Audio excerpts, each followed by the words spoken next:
பிதாவே, இவர்களை மன்னியும். தாங்கள் செய்கிறது என்னதென்று அறியாதிருக்கிறார்களே. நீ உண்மையான மேசியாதானே?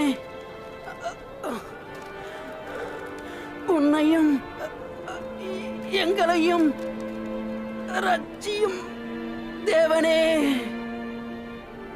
நீ தேவனுக்கு பயப்படுகிறது இல்லையா? நாமும் நியாயப்படி தண்டிக்கப்படுகிறோம். ஆனால் அவரோ எந்த தவறும் செய்யவில்லையே. இயேசுவே, நீர் உம் ராஜ்யத்தில் வரும்போது நீர் இந்த அடிமையை நினைத்தருளும். நான் உனக்கு வாக்கு கொடுக்கிறேன்.